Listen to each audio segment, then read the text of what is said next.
Pessoal, boa tarde. Quem está falando aqui é Vinícius Airão. Estou falando aqui do terceiro CBGD aqui em Fortaleza.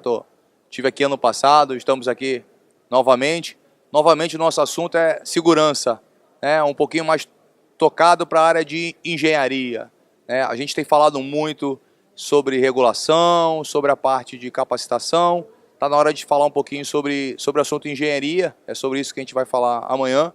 A gente precisa lembrar que a gente tem uma série de atores envolvidos no mercado quando a gente faz uma usina, desde o investidor até o funcionário que trabalha, né? Então vamos abordar os cuidados que nós temos que ter ou não estamos tendo, né? A nível de segurança, não só a segurança elétrica, né? Mas a confiabilidade da usina para que ela performe o período que a gente precisa que performe a nível de contrato, né? Então aproveitando o gancho que a norma específica sobre arranjo fotovoltaico, que é a NBR 16690, já teve em consulta pública. Agora no dia 7 de novembro, na ABNT, a plenária se reúne novamente para discutir os votos, e no próximo ano, se Deus quiser, essa norma deve estar publicada, né?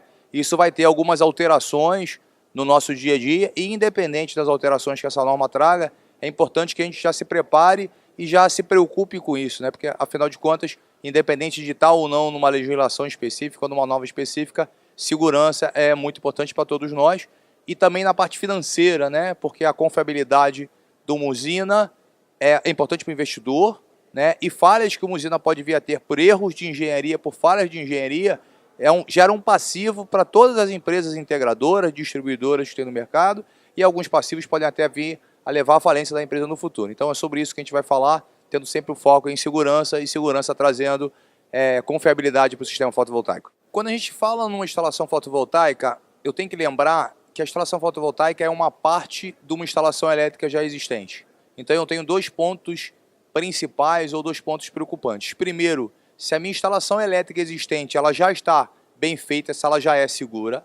A nossa experiência diz que não, isso não é verdade. Os números de acidentes com eletricidade no Brasil são muito altos, né? E boa parte deles vem de uma instalação elétrica não estar segura.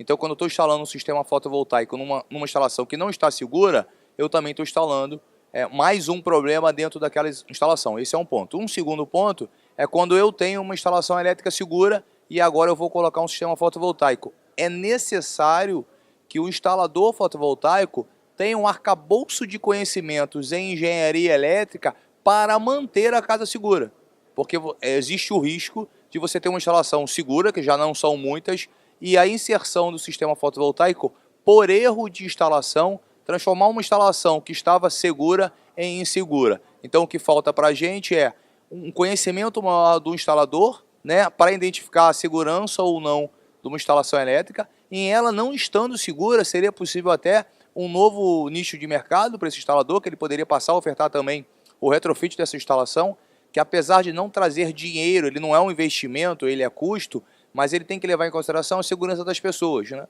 Se nós conseguimos deixar muito claro para o proprietário do imóvel que há risco a vida dele, há risco a família dele, há risco às pessoas que ele ama, isso é possível de convencê-lo, porque isso é normal. E também nós não podemos, em hipótese nenhuma, fazer uma instalação num local e inadequar a subestação, né? A gente tem que lembrar que um eletricista, quando é formado por um Senai, por exemplo, ele tem um curso de 360 horas. E nós estamos formando um integrador fotovoltaico em 8, 16, 24 horas. Então, a não ser que esse profissional já tenha um conhecimento prévio em eletricidade, ainda está faltando muita coisa para a gente ensiná-lo, né? E isso traz um risco às nossas instalações, que, como um todo, instalações elétricas, e também com as instalações fotovoltaicas.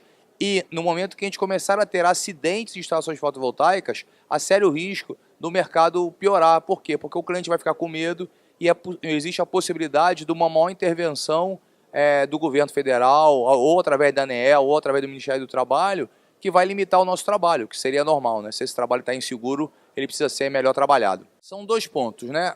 O primeiro é que eu entendo que o curso de 8, 16 horas, ele não forma o profissional que vai executar, e nem acho que esse é o objetivo do curso. Isso é um entendimento errôneo no mercado. O objetivo do curso é capacitar a pessoa a saber o tamanho do sistema e as coisas básicas que ela precisou para vender ou para dimensionar.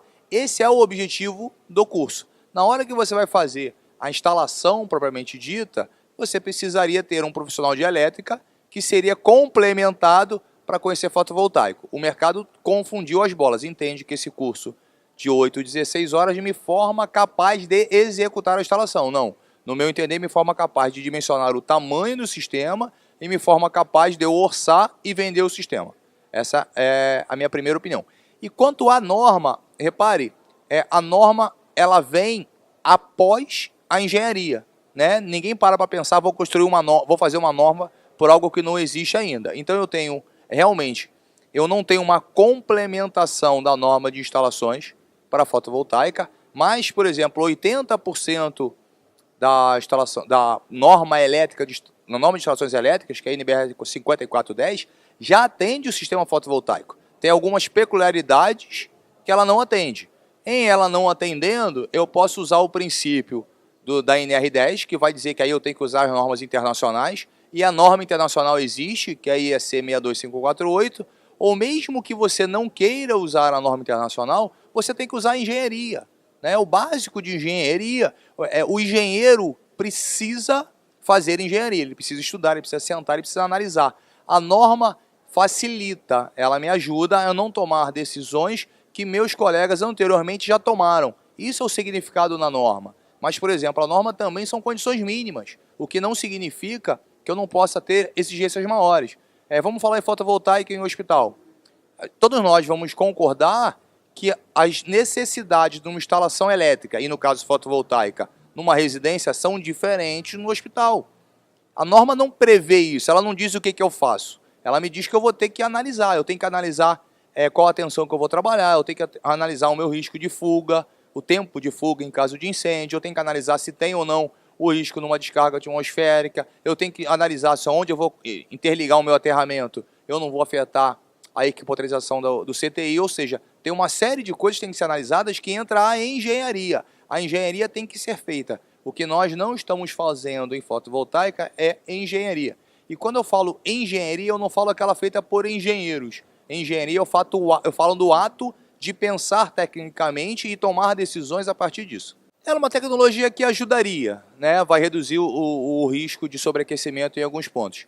Particularmente, eu acho que as tecnologias de otimizadores são mais apropriadas para esse risco do que propriamente o diodo de bypass. Funciona. Não trabalhei com ela ainda, não sei o que isso impacta em custo, mas realmente reduz o risco de sobreaquecimento e por consequência, incêndio nesses módulos, tá? Mas eu, no momento, né, pelo meu conhecimento, ainda me agrada mais a tecnologia de segurança via otimizadores, por exemplo. Me parece que ela faz essa função melhor, né? Porque ela vai tratar o sistema como um todo, vai evitar que um módulo afete o outro, vai evitar sobrecorrente reversa se tiver alguma falta entre polo positivo e polo negativo, por exemplo. É uma boa tecnologia do diodo de bypass, mas nesse caso eu ainda prefiro com o otimizador.